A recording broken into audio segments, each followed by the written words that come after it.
Hello, everyone, and welcome back to part 2 of Disney Princesses.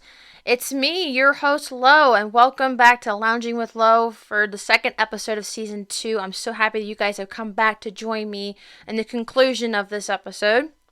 So, I just want to let everybody know, again, as I mentioned in part 1, if there are any of the princesses that I have mentioned either in part 1 or even in this one, there are going to be some spoilers in here. So, if you've never seen any of these movies or never heard of these princesses, I recommend that you revisit this episode later on. I do want to remind everybody else that I am on social media. If you want to follow me on Facebook, Twitter, Instagram, and TikTok, you can also share the links to my podcast from iHeartRadio, Pandora Radio, Amazon Music, Apple Podcasts, and the Spotify website if you want to share with your family and friends to enjoy my wonderful content. So, if you guys recall, at the end of part 1, we ended with Ariel, or known as a Little Mermaid. Well, we're going to start the podcast off with Belle. Now, Belle made her debut as a quote-unquote princess in 1991. That's my era. Now, she's not really a princess until towards the end of the movie, but you kind of see her develop into that role. But, Belle is a bookworm and has always loved adventures of when she reads, and it's just amazing character to see that. The townspeople of France where they lived thought of her as very odd because she's always sticking her nose in the book. She is approached by a self-centered burly gentleman by the name of Gaston, who happens to fall in love with her and wants to marry her, and becomes obsessed. So her father, Maurice, was held captive by the Beast, living in a castle because he was lost on his way to drop off an invention to a fair to win a competition.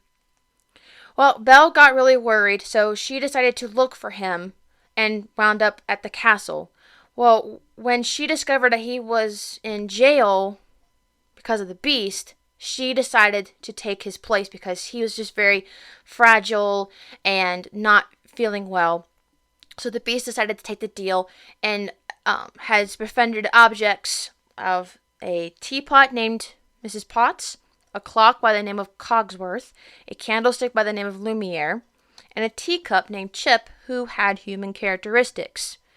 We will talk about the Beast when we talk about the Disney Prince episode, how he came to be. But, she just wasn't happy there. I mean, think about this for a second. You are taking the place of your father because he was lost and just needed help getting directions, and the Beast was mean and angry to him and decided to be mean and angry to you just because that's his nature. So I wouldn't want to stay there, so I wanted to escape too. Well, Belle did, but she was attacked by wolves, and the Beast came to save her. So they started to show some kindness to each other and get to know one another, and they decided to have a ball. They fall in love. So, the Beast has the ability to look at the outside world through a magic mirror. And he tells her that you can ask whatever you want to see. So, she's like, I want to see my father. And she sees him coughing and being sick. And she's worried, like, I need to get home. Well, for one, she misses home. She hasn't been home for a very long time. And she misses her dad. Well, wouldn't you? So the Beast decides to let her go. So when she comes home and discovers what happened with her father, Gaston comes in to do his little schemes. Belle was given the mirror by the Beast and decides to say, the Beast isn't who he says, what you think he is. He's kind and gentle and he's my friend. And Gaston just started getting really angry and jealous.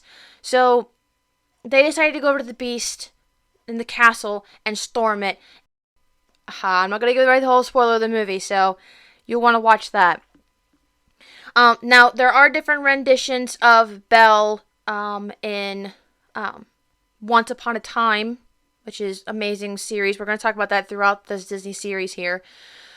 We also had Emma Watson in the live action. We're going to talk about her in the live action movies or the live action remakes of this movie. But we're going to talk about Paige O'Hara. Paige O'Hara has been a big part of the Disney project for this movie. Um, she was a big fanatic even when she was little, and she said in an interview once that when she heard about the project for Beauty and the Beast, she called her agent. She said, "I have to be a part of this. I have to be."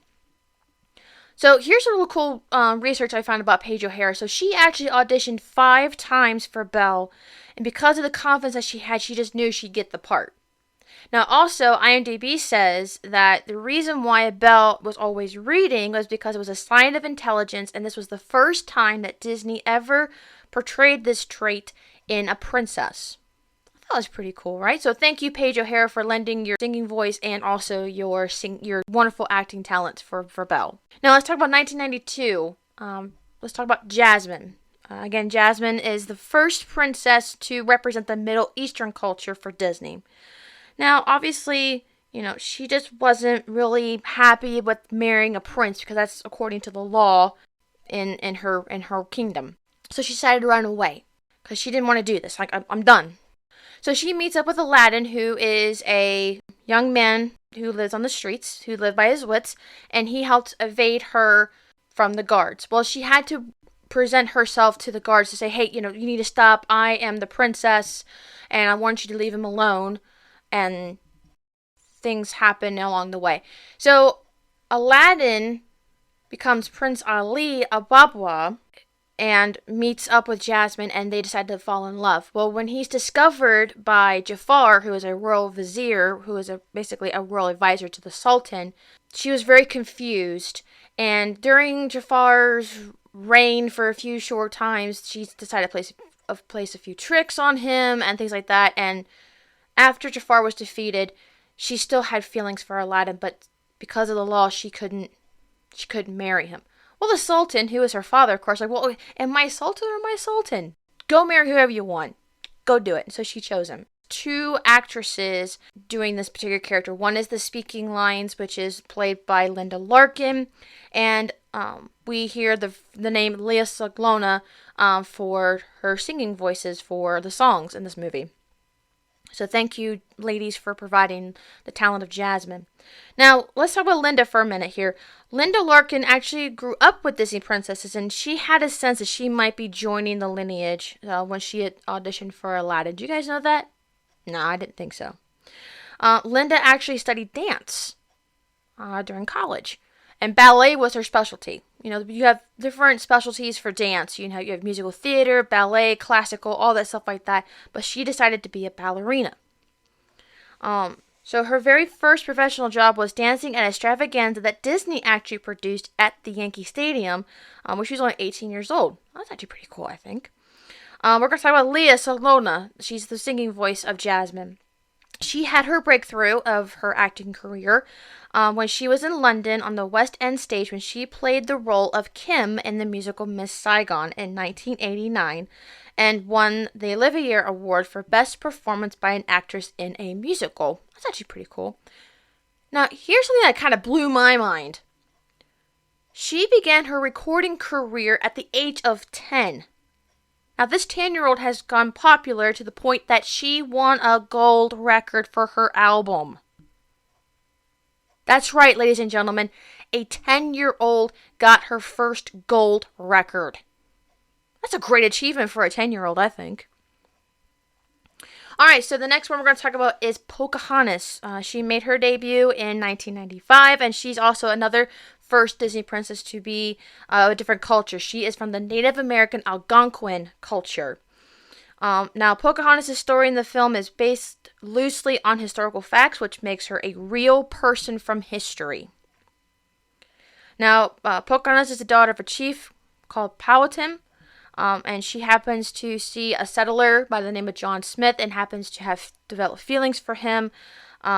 They came to find land, and in the meantime, Governor Radcliffe, who again we're going to talk about in the Disney Villains, he hears that the new land had gold and he wanted the gold. So Pocahontas and John Smith, they meet and they grow close, but because they've come from different worlds, it was kind of hard for them to meet. Well, the story goes on. John Smith was supposed to be not here, so to speak. So Pocahontas goes in and saves him. Irene Bedard is a well-known Native American actress who plays the speaking voice, where we have Judy Kuhn, who provides the singing voice for the songs that were a part of the movie. Now, here's an interesting fact that I didn't even realize until earlier, before my podcast even started. Pocahontas is actually my 15 times great-grandmother. Now, wouldn't it be hilarious if, this is on my mother's side. Now, wouldn't this be hilarious is if John Smith was my 15 times great-grandfather. That would be hilarious. Now, as I mentioned, it's based on historical facts about Pocahontas, and it's loosely based on that. The movie does not have the actual story of Pocahontas, or at least the biography of her, correct. She was actually 11 years old when she met John Smith, not an adult as she was in the movie. They met in the winter of 1607. A few years later, she ended up in England due to being held captive. And she lived among the Englishmen and learned their ways, and ended up marrying a man by the name of John Rolfe in 1614. She was baptized in their faith and was named Rebecca. She traveled to Virginia with her family, but became seriously ill, and she passed away. Now let's talk about Irene Bedard. She is an activist for the importance of Native American people. As a child, she advocated for important causes. In 2011, she stated to the United States Senate Committee on Indian Affairs that she supported the greater protection of the Native American women in the Violence Against Women Act. Now, Judy Kuhn, let's talk about her for a few minutes. She attended Oberlin College in 1976, and she became interested in singing and theater. She started out singing classical music. That's what she wanted to study. But then during that time, she probably wasn't interested in classical because that's kind of like the traditional way that you start out singing. But she decided to go into musical theater, and she had a knack for that. So she trained as a classical soprano, which is why she's able to get those ranges, which is amazing. And while she was waiting tables, she studied acting while she was in Boston in 1981. I wouldn't say this particular character is a princess in a way, but she's part of the lineage. We have Mulan. She made her debut in 1998, and she is the first Disney princess of the Asian culture. Mulan is a woman who is very awkward and just wants to make her family proud. So the village gets news that the Huns, and the leader of the Huns, Shan Yu, comes and invades China. Her father gets a summons to serve the emperor in battle, but Mulan voiced her concern. Her father was very angry that Mulan forgot her place. Even though her father was injured, he still felt a duty to serve. So, in place of her father, disguised herself as a male, and now that was very dangerous. So while in the training camp, and she gained the respect of Captain Li Shang and the members of the army. They go into battle. They discover that she's a woman, and Captain Li Shang decides to spare her life because she spared his. When technically he broke the law himself because you're supposed to be put to death. So Mulan discovers that the Huns are back. She saves China. But here's a really cool thing that happened in the movie, and this is what inspiring to most women, is that once everything was over, the emperor gave her an opportunity to be with him, but she turned it down and said, I need to go home. So he said, I'm going to give you two things you can take home to your family. I want to give you the crest of the emperor. That way the world will know what she did for the emperor. And the sword of Shan Yu, which shows the world that what she did for China. It's awesome. Now, Mulan proved to every woman that they can be as brave and skillful as men on the battlefield. Ming-Na Wen voices the character, and Lea Seglona comes back again to reprise her singing. Mulan is my mom's favorite movie, and it's because of the training sequence. Now, the acting bug bit Ming-Na Wen when she was in the 3rd grade when she performed in the Easter play. Now, she was also the first Asian actress to be cast in a regular role in the history of daytime soap opera. That's a big achievement, I think. And then, I'm not sure if you guys probably have seen her before, but she's also in another TV show called Marvel's Agent of S.H.I.E.L.D., which was on ABC, and Mulan was also featured by another actress in the Once Upon a Time. We're going to talk about Tiana. Tiana's our next one. Again, she made her debut in 2009 and was the first African-American character to be in the Disney princess lineage. She was not born into royalty either, but she's a strong and hardworking woman who aspired to own her own restaurant. She tried to save money, but never had enough. She got the idea of opening the restaurant from her father, who passed away a long time ago, and taught her the tips and tricks of owning a business and cooking. Now, she was at a party and decided to see a frog, who is actually Prince Naveen, who came in and was cursed by Dr. Facilier, who was a voodoo doctor. So she's like, well, I'll go ahead and kiss you, see if it'll lift the curse. Well, here's a twist. She actually turns one herself. So there's a lot of tension between them, and eventually they defeat Dr. Facilier, and they become human again, and she gets her dream. But Tiana is a great inspiration to every woman, whether they are a very little girl or even to the oldest woman. She's a great inspiration because she can prove that a woman can achieve her dreams with hard work and perseverance. Anika Nani Rose provides both the singing and speaking voice of Tiana, so thank you very much. She made her breakthrough in 2006 when she played Laurel Robinson from the legendary movie Dreamgirls, along with Jennifer Hudson and Beyonce. She was nominated for the NAACP Image Award, a Screen Actors Guild Award, and shared the Grammy nomination with Beyonce and Jennifer Hudson. Let's talk about Rapunzel. Now, she's from the movie Tangled. She was born into royalty in 2010, and she was brought into our modern world for the newer generation to know her story. Now, her hair, although it was long, yes, but her hair is even more special. It gained a power of healing by singing a single unique song. Now, she calls her Mother Gothel, but she kidnapped her because she wanted the flower to herself. The flower for her gained her to have her youth back. So every year on her birthday, Rapunzel sees floating lights and never really understood what the floating lights were. So she decided to go with this con man by the name of Eugene Flynn Rider and goes to experience light, because she's been in the tower for a very long time, about 16 to 18 years, I believe. Well, after she discovers some things about Flynn, she goes back to the tower and realizes that Mother Gothel was right about the world. But then later on, she discovers that Mother Gothel did her wrong too, and they defeat Mother Gothel together, and they live happily ever after back to her family. Here's really something really cool about this movie. We're going to talk about Zachary Levi later on in the Disney series, but he actually has a really good singing voice. I never really knew that until I watched the movie a few years or so back. He's really good. He's best known for being Chuck in the NBC series Chuck.